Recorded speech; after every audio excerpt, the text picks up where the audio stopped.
vibes and blessings, yeah. Godly vibes and blessings, yeah. Godly vibes and blessings, oh. Godly vibes and blessings. Hey y'all, so I know it's been a minute, like a good minute. I'm happy to be back, actually.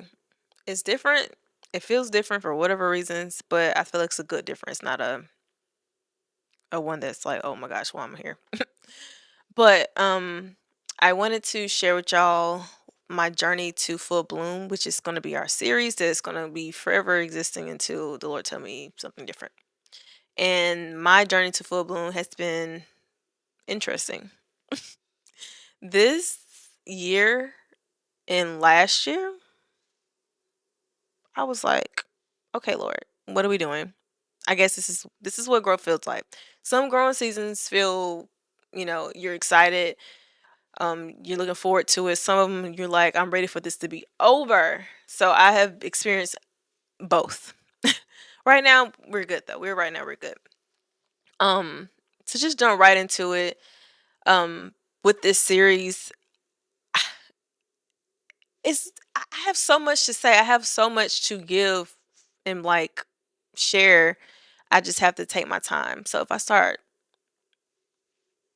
pausing, that's me slowing myself down because I want to like just spill it out. But what I want to talk to you guys today is about something that the Lord gave me. I keep shaking my iPad up. I'm like, why is it doing that? Okay. The Lord gave me in my journal. I spend a lot of time writing with him. If you don't know, I literally go through these like so quickly. And that's why I have both of them up here because I actually want to share something that I kind of combine into something for my on my iPad, so I won't be having to pick them up. But anyway, the Lord said, "How long will you dedicate your time?" If I cannot lock myself out, how long will you dedicate your time, your mental, emotional, and spiritual capacity to the Garden of Lies? And when He said that, I was like, you know what? That's good. That's really good. How often are we allowing just things in life, the enemy, our own thoughts to build up or not build, grow this garden of lies that's causing us to be stagnant in purpose, stagnant in our obedience, and stagnant in our confidence and boldness that's needed to be who God called us to spread God's gospel or do whatever purpose He's called you to do. How long? How much longer are we going to allow this to be the case? And I don't know about you, but for me,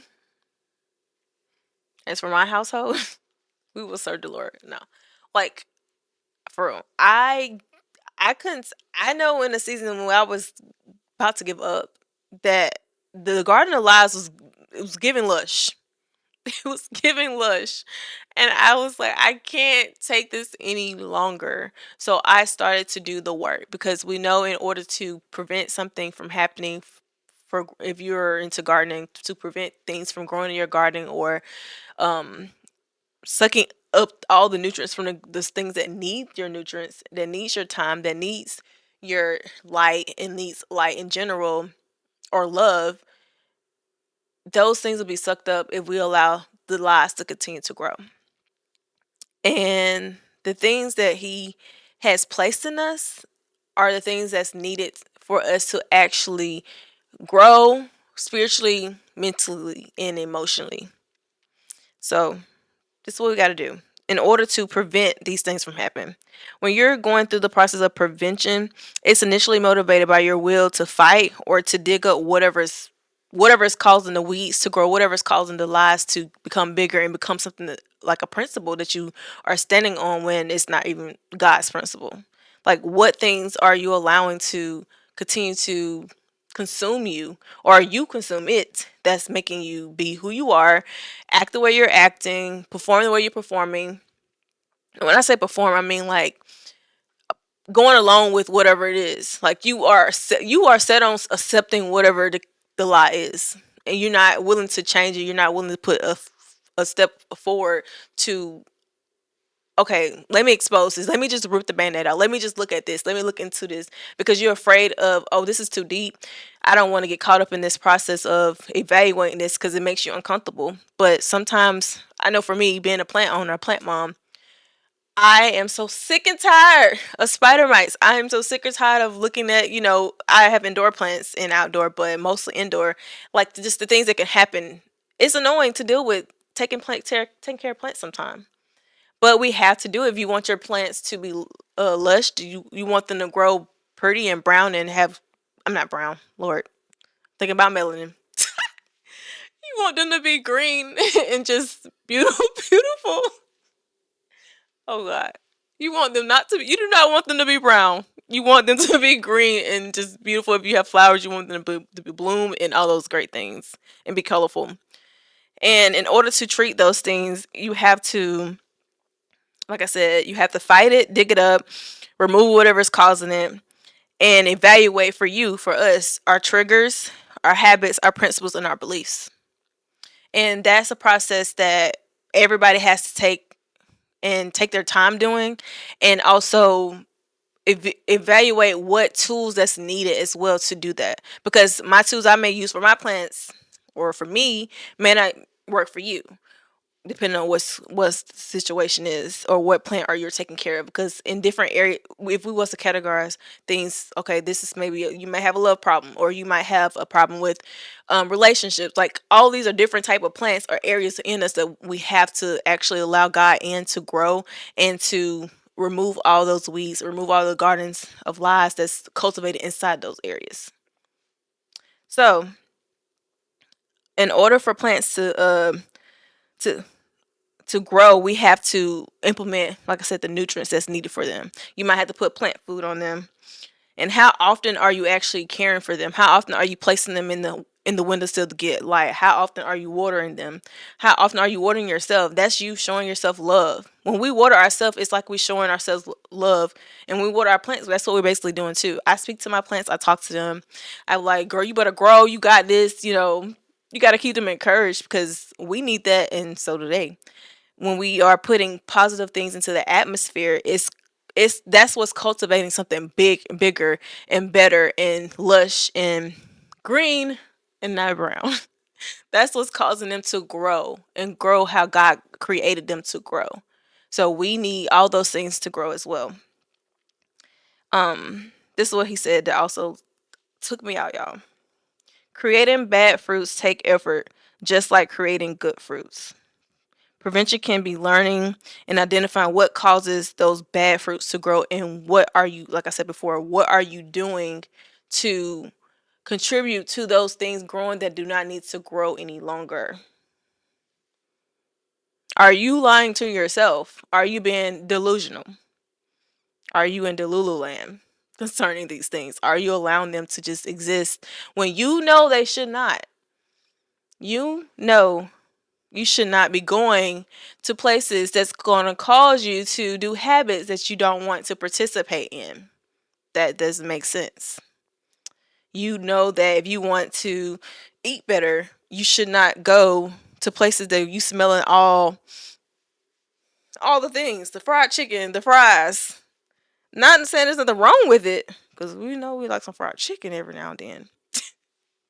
But what things are, if you have a goal, like or you know that your health is not, you're not healthy, like what goals are you implementing? Are you buying all the fruits so whenever you get a craving for something sweet, so you can actually just grab them and make you a little charcuterie board or something good and nice and whatever and healthier. So your healthier choices matter. For me also, something that I have been doing is going to therapy. My therapist I have now is different than one I had before, but the one I have now, y'all, she don't be playing with me. And everything she has been teaching me thus far, I have been trying to implement, because if she was telling me all these resources, sending me all these resources, all these exercises and whatever routines to implement into my schedule, if I didn't put in the work and actually cultivate, okay, this is in my meditating on this, I want to be better. So if I don't implement the things that she's sending me, how would I expect myself to be better? Because you receiving it is just, oh, that's good, that's nice, that's good. But what are you doing with the information you're receiving? Are you allowing it to collect dust? You allowing it to get so far in the back of your brain that you don't remember it anymore. You're not even trying to put in your routine. You're not even trying to give yourself the opportunity to do better and be better. Now, granted, you have to also give yourself grace in the process of growing. And you have to be patient with yourself, because just like we have a plant, I've had plants where I've had to be patient on the growth. And sometimes this one plant I have, Lady Faith, I've been naming my plants, y'all. She's named after Lady, rest in peace, from, different world. That's my show. That's one of my binging shows when I have to relax. And she, talking about the plant, I had her actually in a smaller pot, and she was not growing at all. She was doing a little bit at a time. And I'm like, now I know based off my research, these plants are supposed to be growing a little bit faster than this at the rate of, at the how, like the period that I had them. And it wasn't growing. She was not growing. So what do I have to do? I had to repot her. I had to change my routine of how I was taking care of her. I had to tend to her a little bit more. I had to move her out of the sun because she was having too much sun. I just had to make her environment fit her. So for us, we have to do that as well. And then what's causing the plants that are good to shrink, like I said before, it's the things that's around it. Like, what atmosphere is it in, environment that you have it in. Making sure you're paying attention to it is a good way to stop it from losing nutrients, stop yourself from losing, okay, patience with yourself, or your ability to actually put forth the effort, your attention, your grace. How often do you feed yourself the things that's needed? How often are you reading your word? How often are you watching I mean, well, you can't watch podcasts. Listen to podcasts or watch them, or sermons, or whatever you need that's going to actually feed your garden, so you can, okay, I'm starting to see more good things, good fruits. I'm starting to see more growth in my ability to be patient and not snap or spaz or crash out or whatever the case is. Like, you know what I'm saying? Like, what is it? What is that for you? And um, something I also had to do, y'all, to one of my plants, Rosalina. She was a rose bush. She started growing, and then I had a little like I said, spider mites for whatever reason. I mean, I washed it. I did everything you could possibly do to that plant. So the last thing I had left to do, because her blooms were so pretty, I had to end up just pruning her. I was so sad, y'all. I was so sad. But once I pruned her and let go of all those things that I thought was good, even though it was good, that gave me the opportunity and the space for something bigger to grow. When she grew back, y'all, she grew back bigger than she was before. So for us, like, what do we need to? Some things we have to cut ties with. Some people we have to cut ties with, and habits and different things like that, to be able to have the space to grow, because you have to unclutter those things. That's why it's important to go to therapy. That's why it's important to involve God in your every step of growing. And that's why it's important to sit with him and spend time with him every day. Like, spend time with him, even if you feel like, Lord, I don't know what to say. Just start talking to him. If you, depending on however your relationship may be with him, you need to do that. For me, it's writing. For me, it's journaling. I sit with him for hours and, like, get it out, and he speaks back to me. You know what I'm saying? Like, once you clear up the space for him to have the place to work with, space to work with, that's when things start improving. That's when you start seeing the growth. Just like somebody working out, you may not see growth in your losing weight or gaining, whatever your situation is, until you actually keep doing it. So just keep doing it. Just keep going. He wants me just to encourage you just to keep going. And a scripture, because we all about the light on here. Stay lit. Become lit, stay lit. So the scripture I want to actually look at, so I had some more, but I'm going to list the main one. Matthew 6:22-23. The eye is the lamp of the body. If the eye is healthy, your whole body will be full of light. But if your eye is bad, your whole body will be full of darkness. With this is basically the same concept. We have to make sure we are being able to let God heal us and make us healthy, so we can be full of light.